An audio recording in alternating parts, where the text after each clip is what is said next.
Well, I guess I will have to talk kind of loud since I have road noise. Happy anniversary, Bryan. How's it going? How's it going? I assume that you're now working with your dad, because that's fairly typical of the way things go. You guys just seem to fall into these things. You don't know what adversity really is. Anyway, I'm on my way back from Spokane, and since it's our anniversary, I figure I'm going to stop in and see if you got my windows or not, which I suspect you probably do. Seems that that's why you put the restraining order on me. I'm almost certain. But you see, Bryan, I've had a lot of time to reflect over the last couple of years, and I realized how naive and trusting I was, and how I expected other people to treat me like I treated them. All that sort of thing. All the things that your dad used to tell me, like, treat me the way you want to be treated, and, well, I don't know, he always had 100 cliches, but they're all hypocritical. Everything he said was a fucking hypocritical lie. As much as I love him, I'm not sure why I still do, except for he's a psychopath, and he put a spell on me. He sure was full of shit. He still is full of shit. And so are you, for that matter. And I suppose you heard that I ran into Amber the other day at Jack in the Box, and she respectfully asked me not to come to her work anymore. Like, what was I going to do? You know, what have I done that I'm going to, that she cares whether I come through the drive-thru or not? I mean, every time I've seen her, and we've been out in public, I've been totally respectful of her. You know, I've been at the hospital, I've been trying at your house, when I stood behind her in line there at the store, when I saw her at the Jack in the Box the other night. You know, she's the one that's got a problem with me showing up. She's the one that got all uptight and started fidgeting and what have you, and tried to walk away. It's not my problem, it's hers. And we all know what her problem is. We all know what your problem is. We all know what Bryan's problem is I know the truth about what happened between Ron and Amber, and that's what she doesn't want to face. She doesn't want to have to deal with it. Neither do you, which makes you fairly spineless, but and lacking courage. And your dad, of course, he just ignores it, and everybody takes care of it for him. Because that's what you guys do, is you're his apaths, and he uses you, just like he used me. And you know, Bryan, I've been thinking, and I've realized a lot of things about what went on over the years. And it really, really hurts, because I loved your dad dearly. And I would have done just about anything for him, but pretend. And you know that. And one time you told me that you saw what he did to me. And you also told me that he knew what you thought about cheating. Well, and before you cut me off, we got back together with Amber, I was led, or I had the impression that you really didn't like the idea of him fucking Amber. But then on the other hand, come to find out, you pretty much knew what was going on. And you knew that's why he was giving you shit anytime you wanted it. And so essentially, you knew he was bribing you. But at the time, you know, it didn't really bother you, because you were fucking around too. So Amber and your dad were fucking, you were fucking whoever. I was the only one that got left out the whole time. I never fucked anybody. I never even thought about it. I think back on it, I wish I would have. Because, you know, the last 5 years of our relationship, your dad didn't want to have anything to do with me. And that's why we fought. And then he had the balls to blame it on me. He's the one that changed, not me. And I told him the whole time, I said, what the fuck is going on? I want your affection. What happened? Give me your affection. I have attitude because you don't pay attention to me. Because you won't have anything to do with me physically. And you changed. All you want to do is spite me. And that's the thing is, I was right on the money with the spite part. I used to tell him, I'm the enemy. You made me the enemy. I don't want to be the enemy. And you know what? That is exactly what he did. He had to make me the enemy because that's how he justified what he did. And I did not want to be the enemy. I did everything I could to bring us back together. I did everything. But I was so fucking blind and so naive. And he conditioned me because that's what psychopaths do. And he is an excellent psychopath. And either you take after him or you're an apath, which means that you are apathetic about whatever he does, which is exactly what I believe. And I understand that he's your dad and that you want to love him and that you want to think good of him. But you know what, Bryan? He put me through fucking hell while he was out there getting his rocks off. With whoever, whenever I goddamn left. And that hurts because I know whenever I left, that's all he wanted. And I know the whole time. That's what he was doing, is he was searching for fuck buddies. He could have let me go. But no, he kept me hanging on. For what reason? For what reason? But to, I don't know, to torture me. And it got to the point where he did. He tortured me. He withheld his affection as punishment. All I had to do was say something about his behavior, and I was punished. And so I stopped saying things. And I was blind, and I looked the other way, and I think back, and it was so obvious. But I loved him so much. I believed in him, and I didn't think he would do those things to me. But I've realized that, yeah, he did. And after a while, he had no respect for me. Every time I rolled over, he lost respect for me. And so he treated me like shit. And the only thing that he got, or what he got, I think, towards, as things progressed, was he got a power trip. He could bring me to my knees. He could make me grovel. And he could do whatever he fucking wanted and get away with it. And I put up with it. And he knew all along that he was hurting me. There's no doubt about it. So all his fucking lame lines about he didn't think I loved him anymore. All I wanted was a handyman.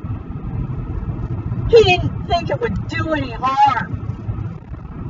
Those were all fucking bogus. Because he knew exactly what he was doing, and he knew the harm he was doing. He couldn't help but see it. And he enjoyed it. It got to the point where he enjoyed it. He did prefer to spite me over coming together with me and helping me. He never once gave me what I needed after he admitted the Emily and the Sherry thing, which I know now was just a drop in the bucket. And you know, he even fucked Amber before.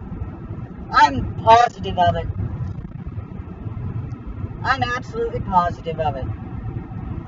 Him and Amber been fuck buddies before this last go around. And whether you believe it or not, which I know that you do, because you said so, not to me, but you said so.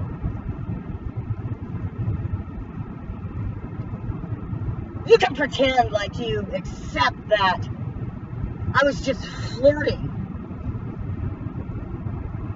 Lie. But you know it's not true. You know I wouldn't lie to you. Not about this. Because once I found out about it, I knew I was toast. And the whole time, I was trying and trying, and I couldn't figure out why he got so cold. And I confided in Amber. And I did things for her, and she used me for pot. I knew that. Your dad even told me that. But she wouldn't let go of him. She had her claws in him so deep because he was her fallback. He was paying her fucking bills, getting her high. And she didn't want to give that up. She didn't love him. She knew that I did. That didn't matter. Didn't matter to you either. Because you knew, Bryan. And you should have told me. I deserve to know. And your excuse of, it's none of my business, it's between you and him, it's fucking bullshit, and you know it. And I believe you knew about Emily, you knew about Sherry, and you probably know about all the other fucks that he's had. Because I think you were participating. In fact, I could almost guarantee you that you were participating. You knew it. So that line you gave me about, he knows how I feel about cheating, is a bunch of bullshit.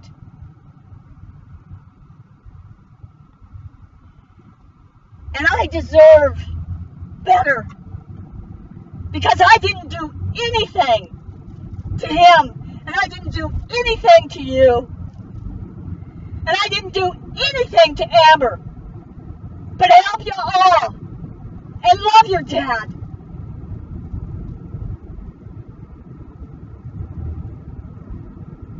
And he put me through fucking hell, Bryan. And I had a right to know what was going on. Yeah, I was stupid and I should have known. I should have figured it out. But I didn't. Because I loved him. And you never standing up for me makes you just as fucking guilty as him. Because apathy is just like going along with whatever it is they're doing to you. You know, if you saw a woman getting beat on the street, would you try to stop it? Or would you look the other way? Because what your dad did to me is far more destructive than being beat. In fact, I've been beat before by my second husband. And I would have much rather endured being beat than what your dad did to me. Because he tore my life apart. He made me feel like shit. And he did it on purpose.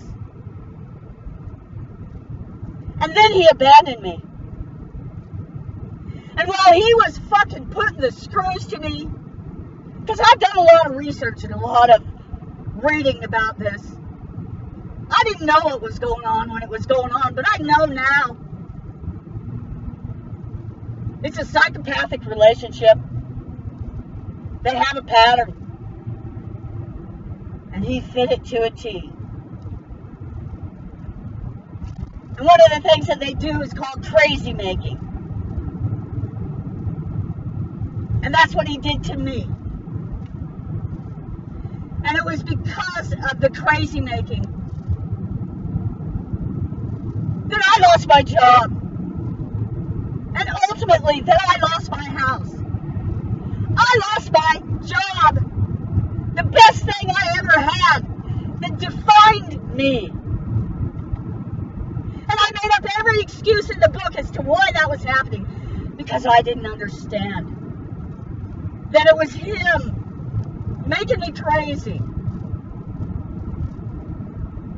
It was his manipulation making me crazy. So I couldn't concentrate anymore. I couldn't do my job. I was obsessed with trying to figure out what it was that he was up to.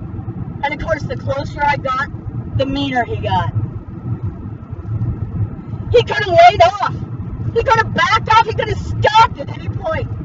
And he never did. Even when he wasn't fucking somebody, he was looking. I became secondary in his life. I was not the center of his life. I was a tool. A tool to play with. A tool for his whores to play with. Because that's what they do. Is they triangulate. They do that to make you jealous and to make you crazy. Because that's what they want, is to get a rise out of you. And then they can point at you and say, you're fucking crazy. Which is exactly what your dad did. You're chasing ghosts. You're just insecure. You're just making things up. You're smothering me. You're invading my privacy. He made a promise to me. And I took it to heart. And you watched. You watched. I know that you knew. You watched while he did it, and you never said a fucking thing to him. And you could have said, you know what, Dad? If you really loved a woman, you might want to be nicer to her. Or you might want to stop fucking around. Or you might want to let her go. Because she doesn't deserve this.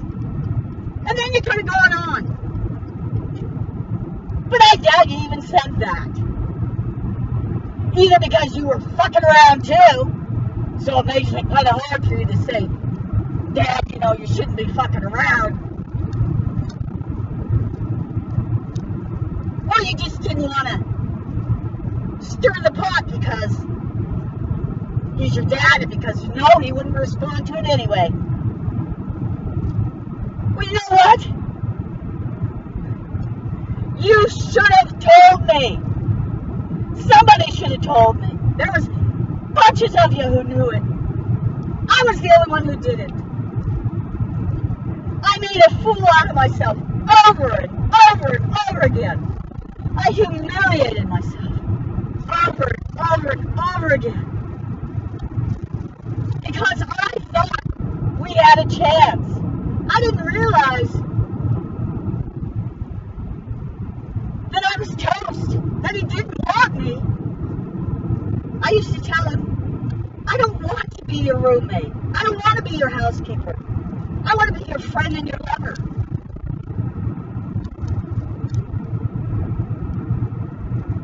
And he used to get so angry at me.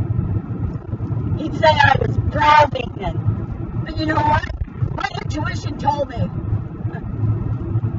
that there was a lot more to it than what he confessed. Even though his confession was a big fat fucking lie too. And I used to tell him, Ron, if you want me to trust you, if you want me to be able to lose this attitude, I need to trust you. And if you don't tell me the truth, I won't ever trust you. And that's what we fought about. That and his behavior of hiding and pretending and treating me like fucking shit. And spiting me. He stopped doing anything for me. He didn't care. If my life was easier, I'd bend over backwards for him. trying to make his life easier. And he could care less how I felt. The only thing about how I felt that he reacted to was he didn't want to hear about it. Well, you know, if he didn't want to hear about it, he should have let me go.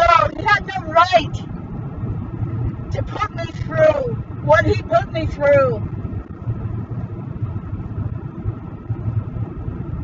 Just for kicks. Just for his amusement. Just for his power trip. Just for the amusement of his horse. I lost everything, Bryan. And he sacrificed me when I found out about him and Amber. He sacrificed me to save face with you. But it's ironic because you already knew anyway. You knew the truth. And you went along with that.